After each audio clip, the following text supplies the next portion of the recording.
What is going on, gunfighters? Welcome back to Gunfighter Life, the podcast where we talk about gunfighting the right way, with God at the center, Judeo-Christian values, and real-world first-hand experience. Today's cartridge talk, better know a cartridge on the 460 Smith & Wesson, is a Patreon request. If you'd like to make a Patreon request, become a patron. There'll be a link in the notes. Or if you just want to contact me, goodshepherdtraining.com. goodshepherdtraining.com. You can contact me for free. With that, I'm going to plug in the bio. Hopefully I'll get to talk to you again in around 3 minutes and 45 seconds. Who am I? A question we should all ask ourselves. I am, first and foremost, a servant of God, made in His very own image, a follower of Jesus Christ, a simple man called by God to the Great Commission to share the good news of Jesus Christ. Next, a little bit about my background and what God has allowed me to do and blessed me to do in life. Grew up what most would consider very poor in the backwoods of the southeastern and mid-Atlantic United States, hunting and fishing. Joined the Marine Corps at 17. Did a couple of combat tours in Iraq. So a decorated Marine Corps combat veteran. Infantry assaultman. After the combat tours, I was an urban warfare instructor for the United States Marine Corps under Mojave Viper. I also served in the U.S. Army, both full-time and part-time National Guard. Also a veteran of law enforcement. I served with LAPD. I was a sworn peace officer, a cop for LAPD. I worked regular patrol assignments and more specialized assignments. One of those more specialized assignments was warrant service, fugitive recovery. Also had some other law enforcement roles. I am an FBI certified firearms instructor and been certified by another 3-letter government agency in a lot of firearms and training things. I've also been a private contractor, worked in the private sector, pertaining to tactics and gunfighting and protecting America from enemies foreign and domestic. I served as the commander of a tactical team to stop active shooters in a large metropolitan area. That was our primary mission, to stop active shooters, which sadly are a thing in America today. I've also been blessed to do quite a bit of competition shooting. Started my first formal competitions even before joining the Marine Corps at 17. I had won more shooting competitions than I can remember.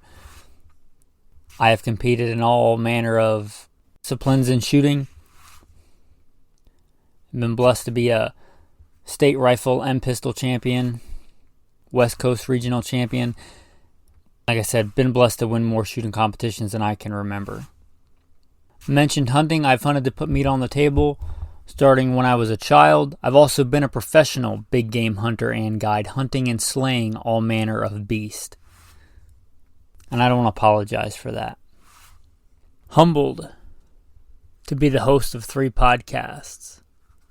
Simple Man Sermons, Alpha Male Podcast, and Gunfighter Life. Obviously, as things not mentioned, I've been blessed to do many other things. But, again, first and foremost, I'm a servant of God, a believer and follower of the Bible, the Word, Jesus Christ. And I don't apologize for that. With that, let's transition into today's topic. All right, guys, maybe gals, who knows? Hopefully ballistics nerds if you're listening to today's episode. As you know, our cartridge talks can get a little nerdy. Get into Newtonian physics, get into awesomeness that is foot-pounds, maybe talk about Taylor knockout formula, who knows? Today's cartridge is the 460 Smith & Wesson. The 460 Smith & Wesson, as some cartridges are, kind of confusing in name. It is a 45 caliber, like the 45 Long Colt. Probably the most common if you think of revolver cartridges, which this is kind of intended to be. The 38 Special lengthened to the 357 Magnum. The 44 Special lengthened to the 44 Magnum. But what about the 45 Long Colt? Well, the reason back in the day, as I understand it, when Elmer Keith was developing the 44 Magnum, basically the same size guns were available in 44 Special and 45 Long Colt. But 44 caliber is not actually 44 caliber, it's 42 caliber, I do believe. And 45 caliber is actually a little bit bigger than 45 caliber, it's 4.52 caliber. If you look at a revolver cylinder from the top, I said we were going to get nerdy. There's a lot more steel in between the cylinders of a 44 caliber than a 45 caliber, because you're actually going from 42 caliber to a little bit over 45 caliber. That's why they loaded up. When I say they, I believe there was more than just Elmer Keith, but Elmer Keith gets a lot of credit.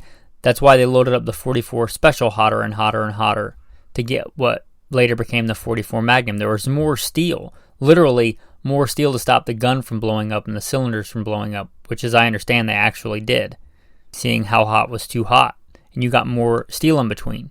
But what about the old 45 Long Colt? That thing is a warhorse. It has been putting things in the dirt for a long time.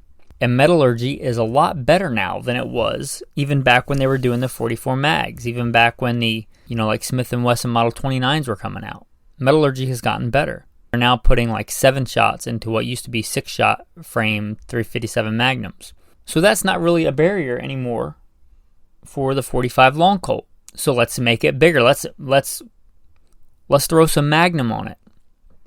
Enter the 454 Casull, or 454 casull, however you want to say it. I say casull.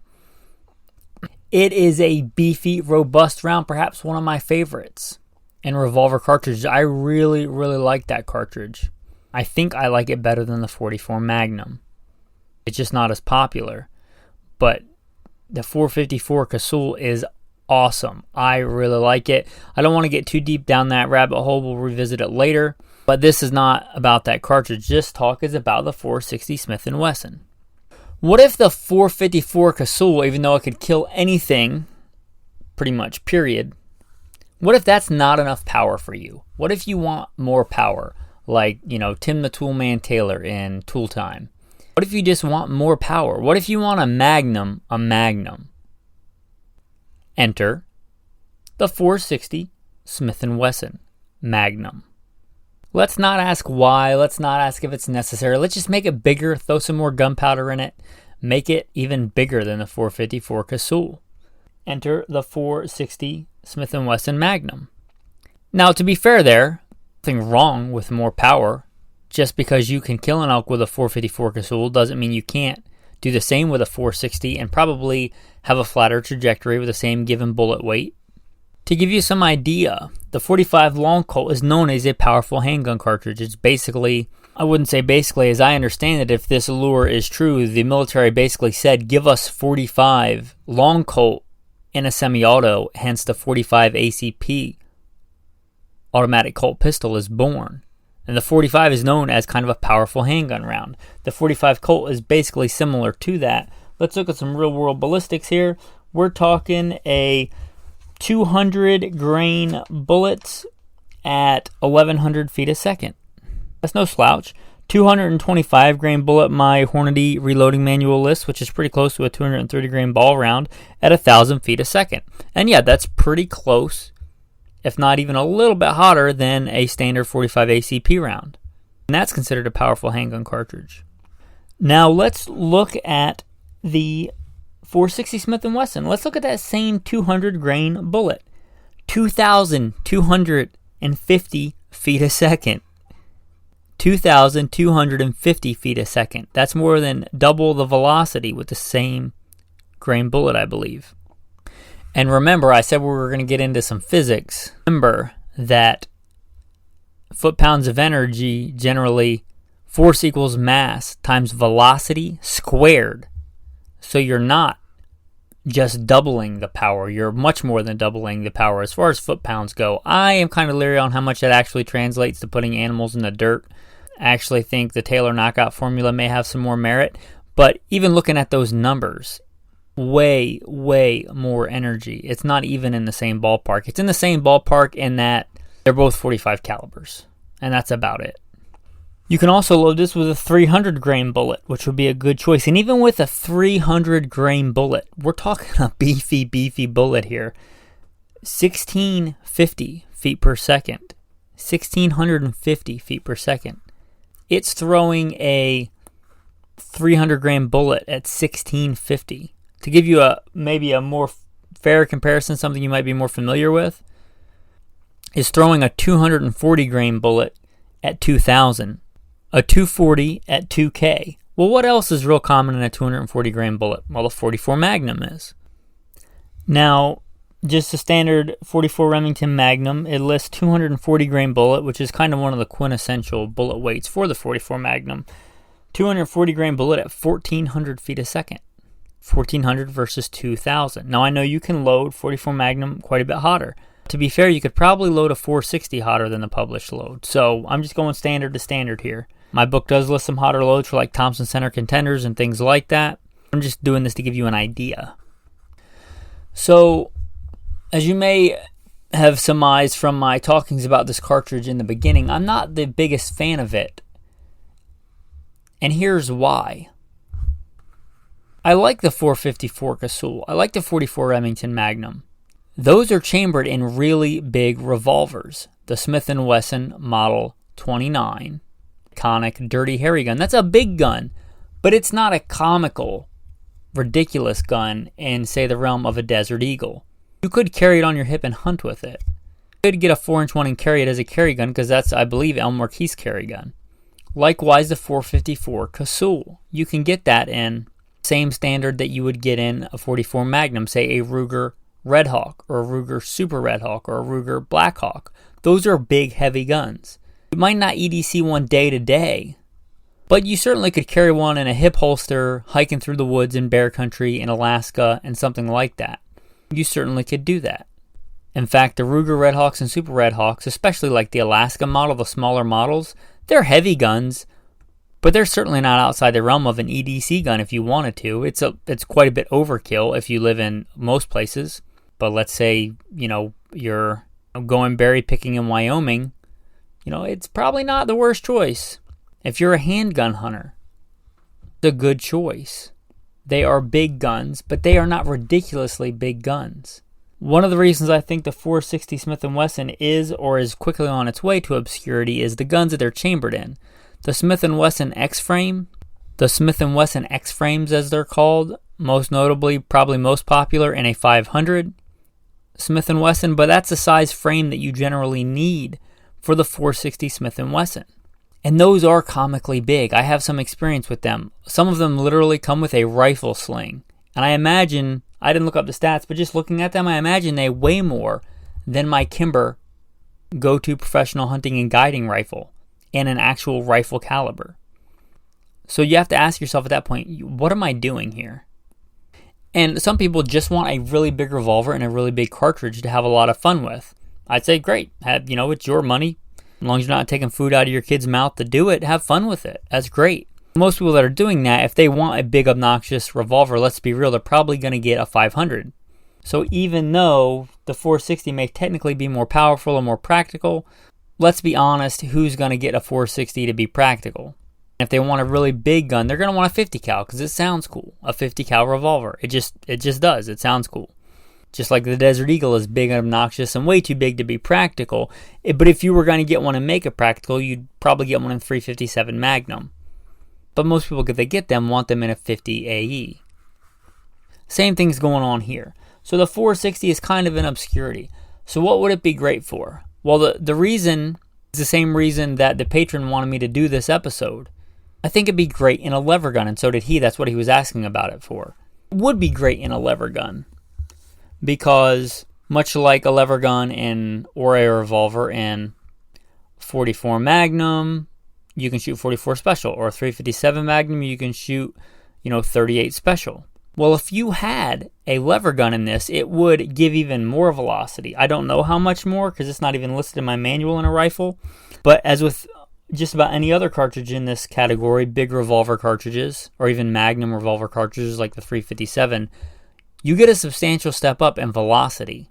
And I don't know what that increase would be, honestly.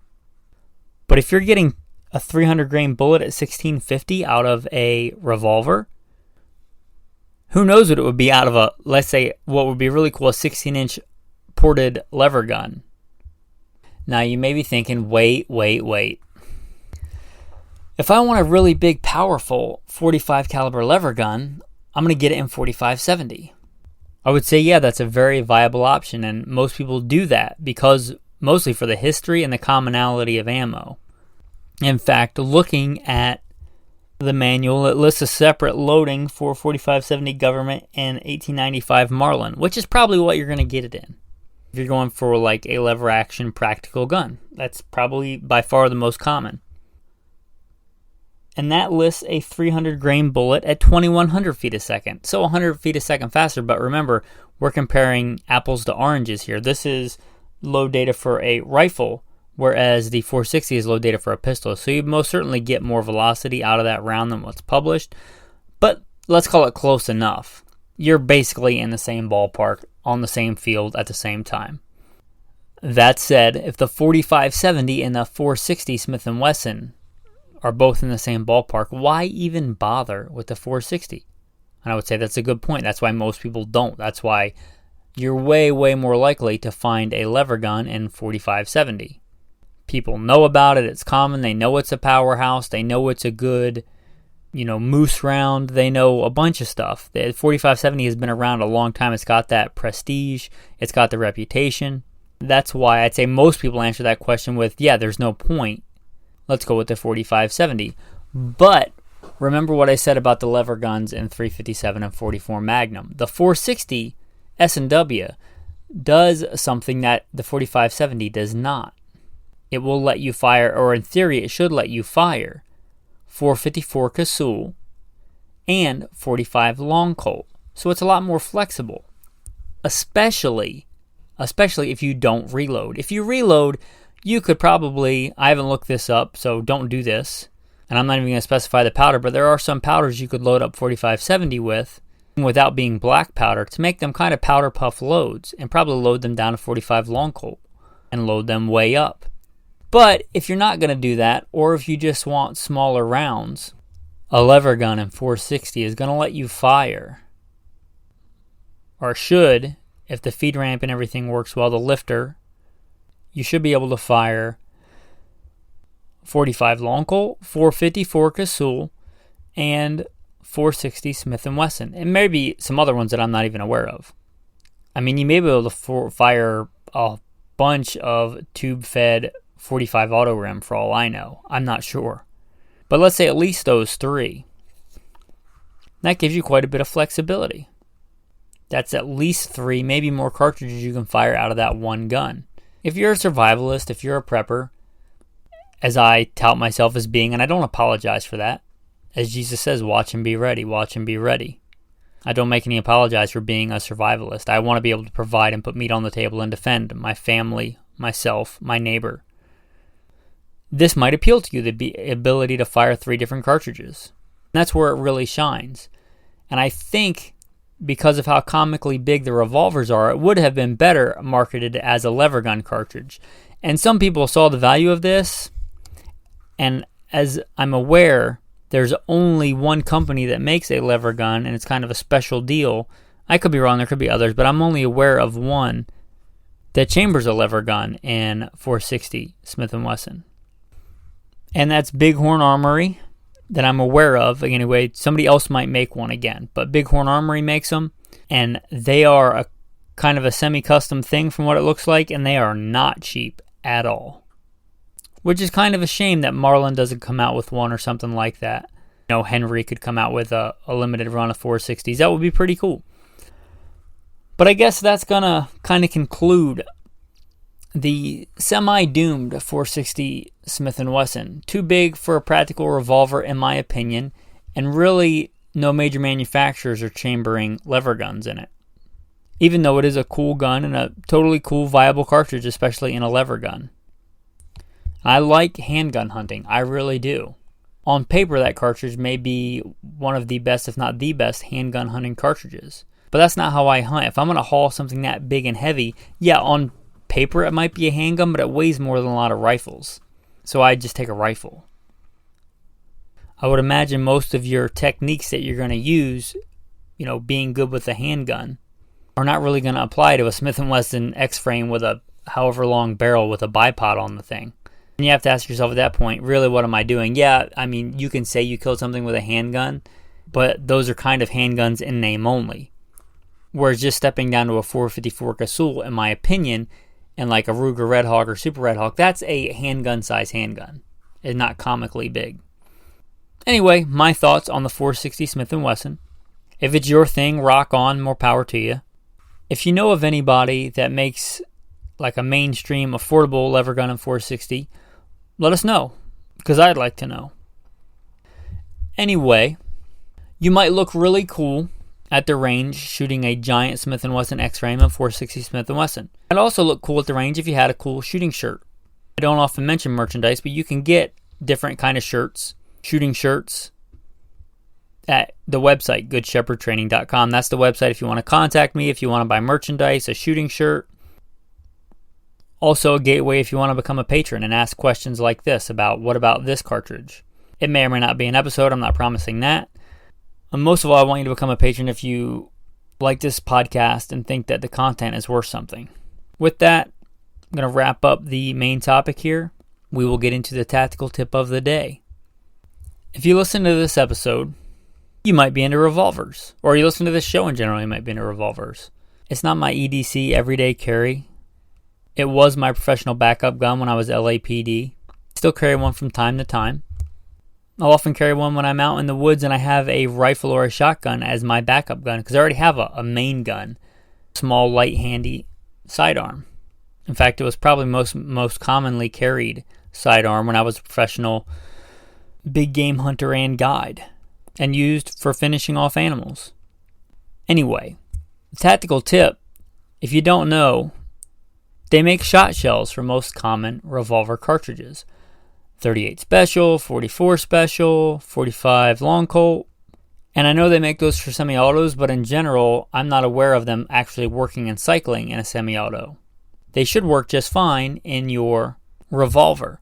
You can also load these yourselves. I believe last I checked, and I had a bunch of these given to me, so I never reloaded them myself. They make little plastic shot cups for reloading yourself if you reload. Either way, you can buy them commercially or reload them. You can turn your normal revolver into kind of a small shotgun, firing shot. Now, the viability, how effective these are, really depends on your gun, your caliber, your range. They do offer some flexibility if you are what you would consider a survivor, a prepper, and don't apologize for that if you are. You might be able to give your handgun a little bit more flexibility if that is your sidearm going into the backcountry. It's in your baby bug out bag in your driver's seat, and you may have to get out and ditch your car and go through some adverse conditions, adverse environments, and put food on the table. For some situations, they are viable for some guns. Consider getting some of those if you don't already have some. The shot shells, do your own research as to what your gun, your barrel length, your caliber, what's best for you. But if you're not aware of them, they do exist. They are pretty cool, and they give some flexibility that you wouldn't otherwise have for your revolver. They may even work in a lever gun. I'm not sure. I've never done that, but I imagine if you had a 44 mag 44 special lever gun and you put the shot shells in there, as long as they feed, because they kind of have a square nose, and they should in theory work. Either way, tactical tip of the day.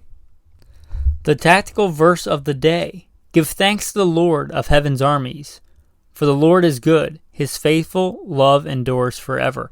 You'll see a lot of times in many translations, the God of hosts. And if you don't know what that means, you may just breeze over that. Oh, the God of hosts. That refers to the God. There's only one God. The God of angel armies. You talk about a mighty, powerful God. Reminds me of Exodus 15. The Lord is a man of war. If you're a warrior, especially a warrior in spirit. If you're created that way, don't apologize for it. You are made in the image of God, and the Lord is a man of war. He is the God of angel armies. With that, thanks for listening, and have a blessed day.